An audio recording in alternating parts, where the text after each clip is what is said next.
Okay, so let's talk about a few new features on the virtual tabletop.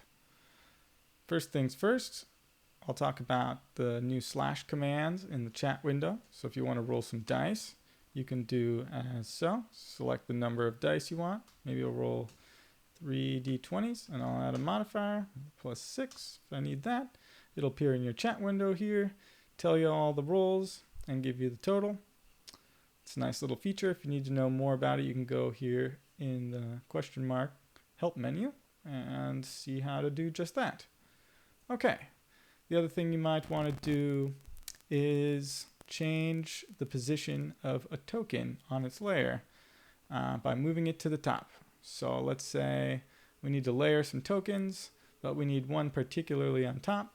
We can go ahead and press that up button while we have it selected and move it to the top of its layer. This is especially useful if you've got layered maps. So let's see if we're on the map layer here, underneath the grid, and we drag something like the bar, but we want it angled, and then we want the other map on top. Go ahead and do something like that. And there you go. So that's another handy little tool. And while we've got an item selected, you can see now we have a little window that shows some info about this icon, has an icon ID, so you know that it's different. And that becomes relevant if you have, say, multiple of the same. So let's say we got a handful of bears here. Drag in a couple more and put them over the place. And now we've got one of them with a red aura. Maybe we'll give this other bear, I don't know, a blue aura or something to indicate it's different. And the third bear, we can also change the aura here, and it has a unique little ID, so you can tell the difference and you can see what token it belongs to.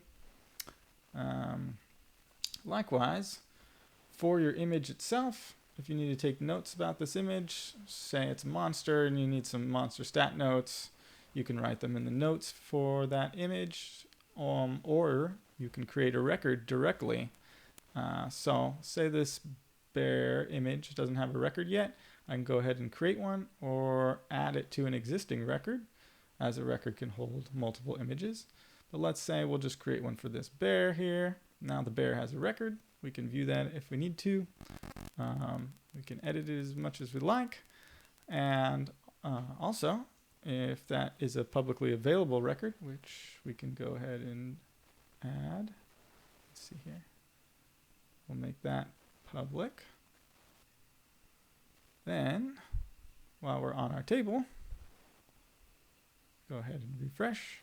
We click this bear. You can now see that the record name is attached and there's a link to it. So that's another couple of handy features we've got on the VTT. I hope that helps with your gameplay experience, and let me know what you think.